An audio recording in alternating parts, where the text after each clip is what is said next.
अस्सलाम वालेकुम नाजरीन। इस एपिसोड के आगाज में हम देखेंगे कारादीन किले का गवर्नर आगे आगे जबकि उस्मान साहब उसके पीछे पीछे होते हैं। बाहर मौजूद सिपाही भी आबोताब के साथ सीढ़ियां चढ़ते हुए किले में दाखिल हो रहे होते हैं। अलाउद्दीन के पास पहुंचकर गवर्नर कहता है, तुम मरोगे अलाउद्दीन, तुम मरोगे। नाजरीन ये कहते साथ ही वो जंजीर खोल देता है। अगले ही लम्हे उस्मान साहब उसके पीछे आ जाते हैं और गवर्नर जैसे ही उस्मान साहब पर हमला करने की कोशिश करता है, उस्मान साहब उसे पल भर में मौत के घाट उतार देते हैं। फिर एकदम से पिंजरे को गिरने से रोकते हैं, मगर मजीद बाज़ंतीनी सिपाही वहां पहुंचकर उस्मान साहब पर हमला कर देते हैं। उनके साथ मुकाबला करते हुए उस्मान साहब देखते हैं कि पिंजरा बिल्कुल गिरने वाला है। वो बाज़ंतीनियों को छोड़कर जंजीर को पकड़ लेते हैं और खुद को हौसला देते हुए कहते हैं, मैं नहीं छोड़ूंगा, मैं नहीं छोड़ूंगा अलाउद्दीन, बिल्कुल फिक्र न करो। जबकि ओरहान एकदम से बाज़ंतीनियों पर झपट पड़ता है। एक बाज़ंतीनी उस्मान साहब की जानिब बढ़ने लगता है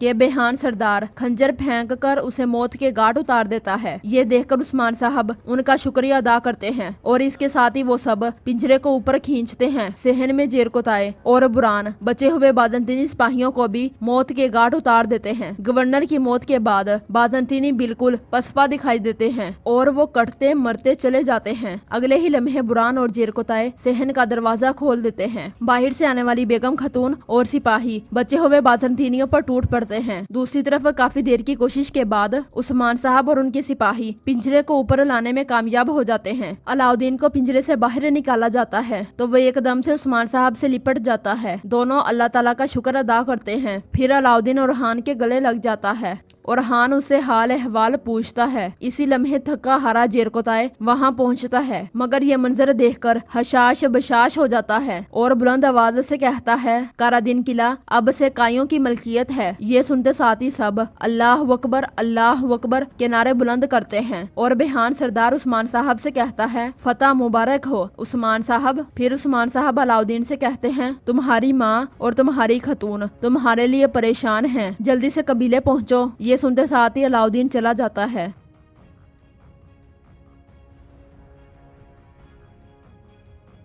बोरसा में सरदार कारा से लोकास से कहता है, मैं यहाँ एक मकसद से आया हूँ, हमारी मुकद्दस अमानतें चोरी हो चुकी हैं। लोकास पूछता है, और तुम मुझे पर शक कर रहे हो? हाँ। सरदार कारा से कहता है, अगर मैं ऐसा करता तो मैं यहाँ एक फौज के साथ आता, लेकिन मेरे आदमी चोर के सुराख तुम्हारी सरजमीन पर ढूंढ रहे हैं, तभी मैं यहाँ बोरसा आया हूँ। लोकास कहता है, अगर मैं तुम्हारी ये अमानतें तलाश करूँ भी तो मेरा क्या फायदा होगा? जवाब में कारा से कहता है, एक लंबे अरसे के लिए मैं अपने जहाज बोरसा में रखूंगा, और क्या चाहिए तुम्हें? लोकास कहता है, तुम्हारे जहाज और तुम्हारे आदमी मुझे डरा नहीं सकते। कारासी साहब, मैं एक शर्त पर तुम्हारी मर्जी के मुताबिक काम करूंगा। उस्मान मेरे कबाइल को सरहद पर चाहता है। हम दोनों अच्छे से जानते हैं कि वो क्या चाहता है। मैं तुमसे पूछता हूँ कारासी साहब, क्या तुम उस्मान को रोक सकते हो? जवाब में कारासी साहब कहता है, मेरा इख्तियार हर चीज पर हावी है, यकीनन उस्मान मेरी बात मानेगा। ये सुनकर लोकास कहता है,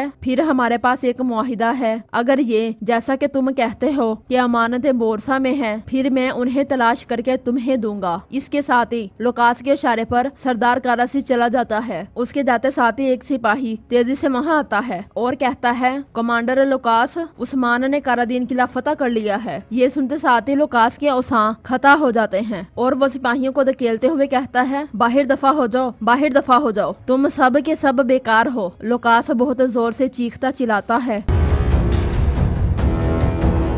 नाजरीन, इसके बाद हम देखते हैं काई कबीले में खवातीन गोंजा के पास मौजूद होती हैं और दाई उसे कुछ दवाइयां सुंघाती है कि इसी लम्हे अलाउद्दीन भी खेमे में दाखिल होता है। अलाउद्दीन को देखकर सब बहुत खुश होते हैं और अलाउद्दीन आगे बढ़कर गोंजा से मिलता है। बाला खतून, फातिमा और उलगन भी बहुत खुश होती हैं। गोंजा के बाद अलाउद्दीन माँ के गले लग जाता है और फातिमा से भी मिलता है। वो सब अल्लाह का शुक्र अदा करते हैं। फिर अलाउद्दीन बाला खतून से कहता है, माँ, बाबा ने कारादीन किला फतह कर लिया है। ये सुनते साथ ही हैजल बहुत ज्यादा जोश में आ जाती है, मगर एहसास होने पर एकदम से पुरसुकून होती है। अलाउद्दीन मजीद कहता है, बाबा ने मुझसे कहा मैं आपको बताऊं कि आज रात जश्न होगा। ये सुनते साथ ही बाला खतून उलगन से कहती है, हर चीज का इंतजाम करो, हम अपनी कामयाबी का जश्न मनाएंगे। कारादीन किले में जंग के बाद सिपाही साफ सफाई में मसरूफ होते हैं कि इसी लम्हे उस्मान साहब अपने साथियों और सरदारान के साथ वहाँ पहुँचते हैं और पूछते हैं, दरवाजे कैसे हैं? तो ओरहान कहता है, शमाली اور مغربی دروازے بالکل ٹوٹے ہوئے ہیں۔ حضور، جواب میں عثمان صاحب کہتے ہیں انہیں جلد سے جلد ٹھیک کرواؤ۔ دیواروں کے بارے میں کیا خیال ہے؟ تو سردار گینجر کہتے ہیں حضور، جنوب میں کچھ کمزور جگہیں ہیں۔ تو عثمان صاحب کہتے ہیں فی الحال وہاں سپاہی تعینات کر دو، وہ اس پر کام کریں گے جب تک کہ وہ مضبوط نہ ہو جائیں۔ آگے بڑھتے بڑھتے وہ ایک خفیہ جگہ سے گزر جاتے ہیں مگر کسی کو احساس نہیں ہوتا۔ بازنطینی لوگ وہاں آتے ہیں، سپاہی ان کے راستے میں حائل ہوتے ہیں تو عثمان صاحب انہیں روک دیتے ہیں اور ایک شخص عثمان صاحب سے کہتا ہے خدا بھلا کرے جس نے ہمیں یہ دن دکھایا، ہمیں ہماری مسیحی سرزمین سے الگ نہ کریں، ہم پر رحم کریں۔ ٹھیک ہے، پریشان نہ ہو، عثمان صاحب کہتے ہیں اس فتح کے ساتھ نہ صرف آپ پر رحمت آئے گی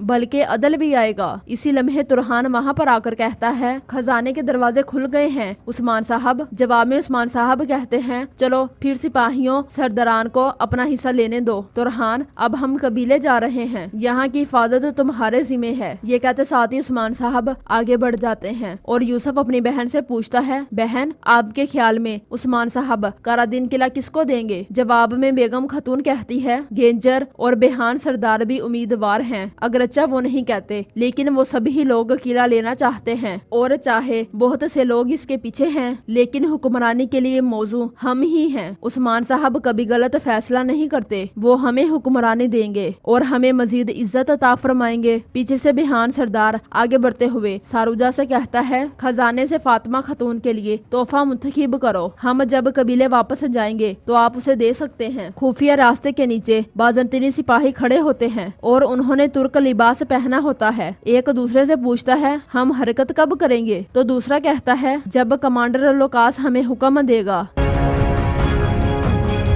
بورسا میں دو بازنطینی سپاہی جنگی مشقیں کر رہے ہوتے ہیں۔ اسی لمحے لوکاس بہت غصے میں وہاں آتا ہے اور ان سے کہتا ہے بزدل اور نامرد آدمی، خدا کی طرح مجھے بھی بزدل اور نامرد آدمیوں کی زندگی پسند نہیں ہے اور نہ ہی کمزوروں کو دوسرا موقع دینا مجھے پسند ہے۔ یہ کہتے ساتھ ہی وہ تلوار کے وار سے مجسمے کے ٹکڑے ٹکڑے کر دیتا ہے، پھر ہارنے والے سپاہی کے پاس جا کر کہتا ہے میرا چہرہ دیکھو، اس نے کیا کیا ہے؟ اس نے سب سے بڑا گناہ کیا ہے، کمزوری، اس نے کمزوری دکھائی ہے۔ یہ کہتے ساتھ ہی وہ تلوار کا وار اس کی آنکھوں پر کر دیتا ہے اور مزید کہتا ہے جسے انسان کہتے ہیں یہ محض ایک گڑے کی مخلوق ہے جو مسلسل گرتے رہتے ہیں، مقدس روحوں کی خاطر لڑتے ہوئے بزدلوں کی کوئی گنجائش نہیں، غفلت کی کوئی گنجائش نہیں، اگر ضروری ہوا تو تمہارا سر تن سے جدا کر دیا جائے گا۔ یہ کہتے ساتھ ہی وہ ایک سپاہی کو نیچے گرا دیتا ہے اور مزید کہتا ہے دشمن چاہے کوئی بھی ہو وہ میرے پیروں کے نیچے ہوں گے۔ ترکوں نے ایک اور قلعہ لے لیا ہے، بس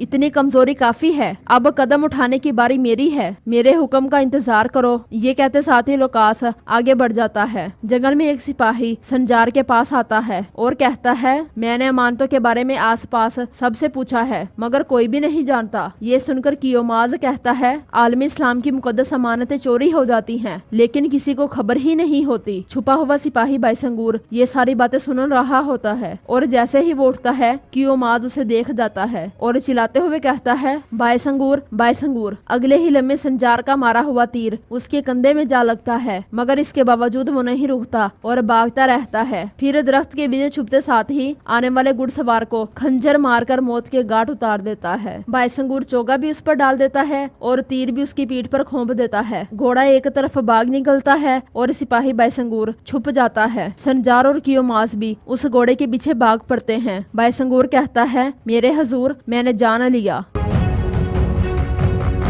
ناظرین، اس کے بعد ہم دیکھتے ہیں عثمان صاحب اور خان اور سردران کے ساتھ قبیلے میں داخل ہوتے ہیں اور گھوڑوں سے اترتے ساتھ ہی سب اپنے اپنے پیاروں سے ملتے ہیں۔ بالا خاتون عثمان صاحب کو فتح کی مبارکباد دیتی ہیں اور عثمان صاحب کہتے ہیں ہم دعوت پر اپنی فتح کا جشن منائیں گے اور میں قلعہ کس کو دینا ہے اس کا اعلان کروں گا۔ بران، جشن کی تیاریاں شروع کرو۔ سب اس کشمکش میں ہوتے ہیں کہ قلعہ کس کو ملنے جا رہا ہے۔ ساروجہ اور یوسف غصے میں ایک دوسرے کو دیکھ رہے ہوتے ہیں۔ فاطمہ بیگم خاتون کے ساتھ آگے بڑھتے ہوئے کہتی ہیں خواتین آپ کو آپ کا خیمہ دکھائیں گی، اگر